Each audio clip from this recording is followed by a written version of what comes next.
Hello, everybody.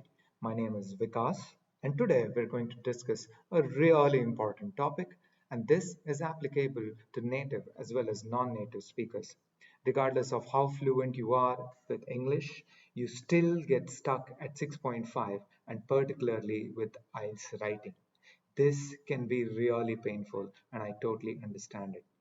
What we've done here is we've listed the entire set of reasons why you're still stuck at 6.5, and I'll also tell you how to go about countering it. Without wasting further time, let's dive straight in. The first and the most basic point that most of us miss is not understanding or fulfilling the marking criteria. Now, the marking criteria is basically the set of protocols that the examiner follows in order to mark your answer. It could be a letter or it could be or an essay. Now, the marking criteria is split into task response, coherence, lexical resources, grammar, and vocabulary. I have covered each one of these marking criteria in detail in a separate video. Feel free to check it out. Again, the most important point is for you to be able to fulfill the marking criteria, meaning you need to make sure that you answered all the parts of the question, make sure that each of the paragraphs are coherent, meaning it should feel like a seamless essay, and each paragraph should feel connected to the other. If you're using enough complex sentences and you're using the right grammar and vocabulary, right? Now, only don't write to impress. You need to write in order to fulfill these criteria so that the examiner can mark you on it. All right. The next important point is not using enough complex sentences. Now, for those of you who are fairly new, you need to understand what coordinating and subordinating conjunctions are for you to be able to create complex sentences. Now, a lot of us are able to write really big essays, but we're not able to form complex sentences effectively. In order for us to be able to create complex sentences, we should be able to understand coordinating and subordinating conjunctions. Again, I have created a detailed video as to how you can go about remembering them easily using code words such as fanboys and what bees. With these, you will be able to create complex sentences easily and add more variety to your essay, even if you are reiterating or rephrasing simple sentences. Again, the third point is just basically reiterating what I told you in the first point, which is you should not write to impress, you should write for the examiner.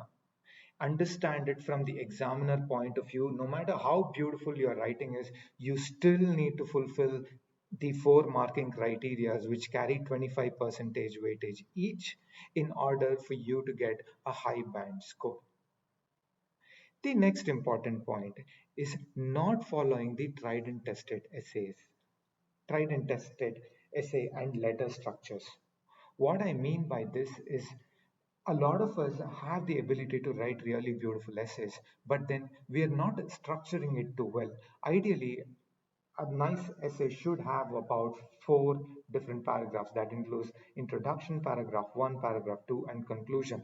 I have covered it much more in detail in another video, so feel free to check it out. Okay, and I've also covered the different structures and formats that you could use for formal letters as well as informal letters, so feel free to check them out. If you have any questions or queries, feel free to write or leave a comment below. I'm more than happy to help you. Again, the next reason why you could still be stuck at 6.5 is not managing your time well. This happens to a lot of us. We end up spending too much time on one sections, which means we could end up spending a lot of time on labeling the maps or spending too much time on the letter or too much time on the essay. We'll have to split our time really well. Keep in mind, guys, one part of IELTS writing is 33% of your marks, and the other part, which is the essay, is about 66%. So spend your time accordingly. All right. The next basic point is, of course, not writing enough.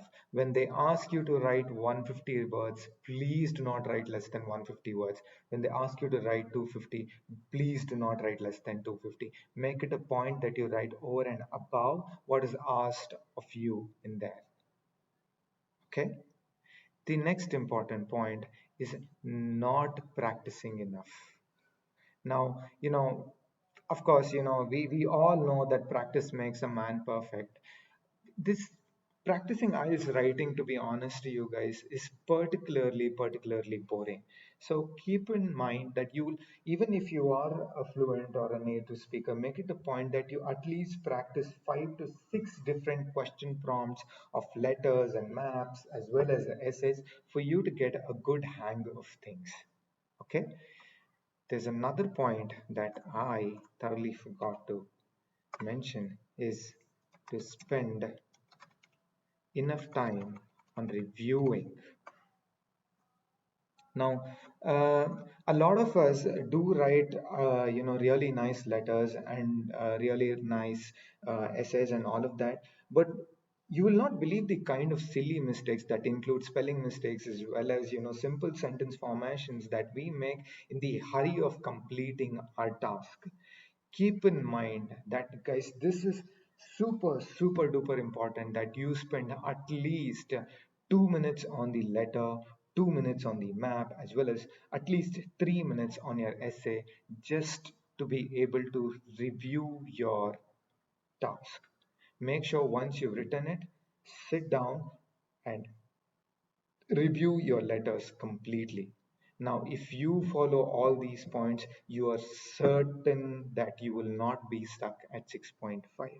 Now, a lot of you also have questions about EOR, and if you want to get it reevaluated, I have another video where I've covered more of it.